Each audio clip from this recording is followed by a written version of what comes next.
Thanks for tuning in to LSC 360 Presents here on WSUM. This series features work produced by students in Information Radio, a life sciences communication course. I'm Maddie Miller, and today we're diving into the infamous sports curses all throughout America. Now, we all know sports play a vital role in American society, as many believe they've really shaped this nation. From the Civil War to the Civil Rights Movement and all events in between, the beloved pastimes reflect many aspects of American life, whether it's culture or economics and even technological advancements.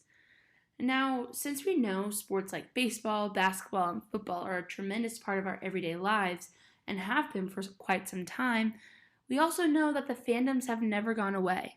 Sports help uplift our communities as it brings all people from different walks of life together in one place to support one team. But that passion runs deep through the veins of those cities and its people, and sometimes maybe it's too deep. Many fans whose teams have not fared too well in the past, whether it's now, last year, or decades or so, like to explain their failures or misfortunes on curses, like they believe a higher power or higher evil has a strong control over their team's destiny. Now, who first comes to your mind when you think of NFL football teams that have really been through it? Yep, those poor Detroit Lions. That all started in 1958. The Lions traded Bobby Lane to the Pittsburgh Steelers, which seemed to upset Lane, and he claimed that the Lions would not win for the next 50 years.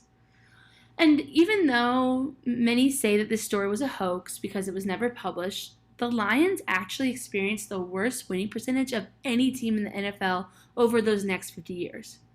They are currently in the longest Super Bowl appearance drought after a whopping 61 seasons without that Super Bowl ring.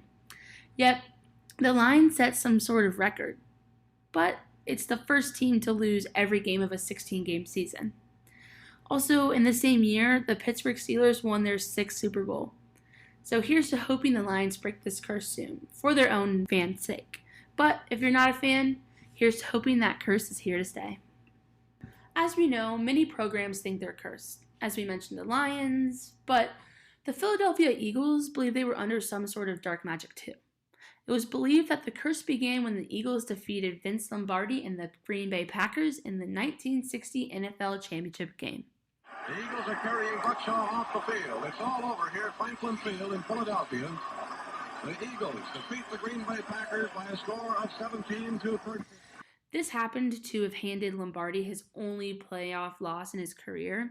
Yet, because of his great success, the Super Bowl trophy was renamed after his legacy. And since then, the Eagles were unable to win another championship and faced a multitude of playoff heartbreak.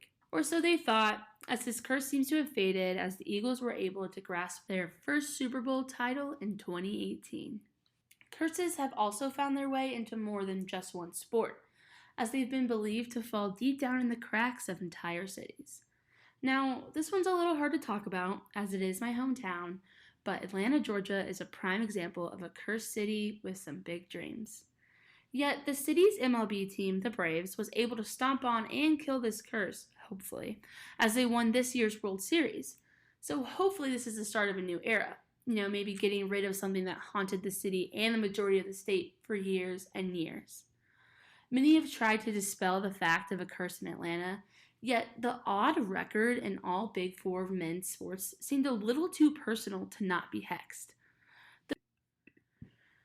The Braves had not claimed a title in about a generation, despite the fact that they had won more games than any other team in the National League from 1996 to now.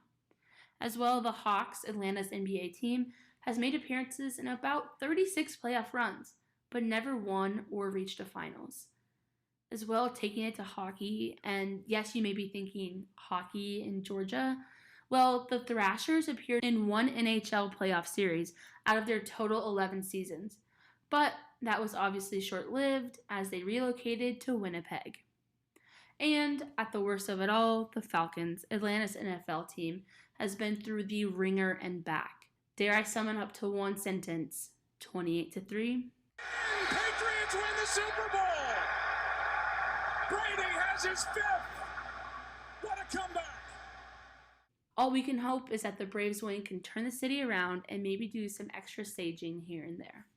Now, to dive in and speak more on the subject is longtime Atlanta native and sports fan, Dan Miller.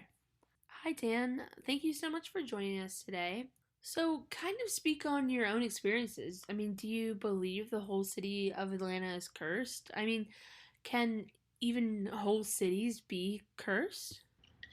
Yes, I think they can. And as we look back in history in Chicago and Boston and had long periods of time without championships for baseball, and I feel that it's affected Atlanta also. How do you think this curse started? I mean, many believe that it started after the tragic bombing at the Summer Olympics in 1996 that were hosted in Atlanta. I mean, do you believe this or do you think it's something else? Well, I was lucky that I got to go to the Olympics. I went to the opening ceremony, and then I went for the closing ceremonies after the bombing. And so, completely different atmosphere. I mean, before it was like a big party and competition. There was still competition afterwards, but things were different. It kind of took a lot of that energy and that spirit, out of the city. And in regards to sports, at that time, the heart of Atlanta has always been football and the Braves. And as you know, the Braves had a real long run of being in the playoffs, and that started in 1991. And then they won their first World Series in 1995. But then after that, they didn't. They went three other times in a row right after that and lost. And so that was really kind of disheartening for a team to go to the playoffs. I think it was almost 14 years in a row from 1991 and only won one World Series. This year, we won it again, which was remarkable. And in 2017, we used to play the Braves game at the Olympic Stadium. The Olympic Stadium was converted into the Ted Turner Stadium. And so some people think, as you suggested, there might be a curse because that's connected with the bombing at the Olympics. And two, people were very upset that this became the Braves Stadium because also it was a site where the old Fulton County Stadium was. And that's where Hank Aaron broke Babe Ruth's home run record. But that stadium was torn down to build the Olympic Stadium. It's like there was possibly a curse there. But it's interesting that Hank Aaron passed away this year. So maybe with him passing, he gave us the blessing. Maybe he was upset the Fulton County Stadium wasn't there anymore. And so he gave us a blessing and we won the World Series. Yeah.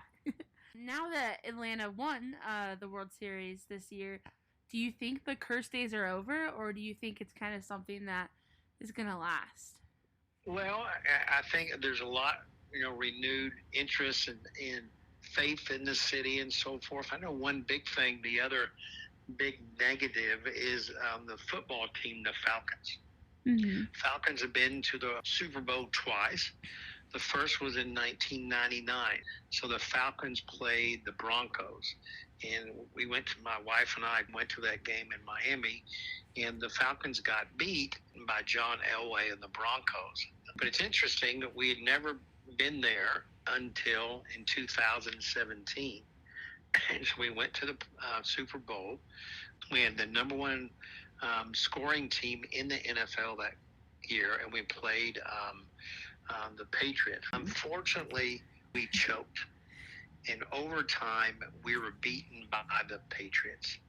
So it's kind of a breath of fresh air that the Braves kind of made us not think about that. And hopefully more teams would do that also. It's just going to take time.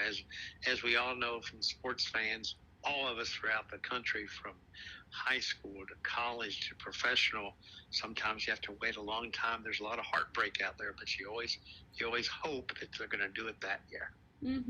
For sure. Well, thank you so much again for coming on today. All right. Thank you for calling.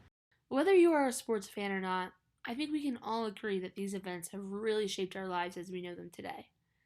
They're the reason we can all come together as one, and some incredible stories have emerged from them as well. Overall, the history of sports is immense and will always be a huge and interesting topic to dive into. That's all I have for you folks today.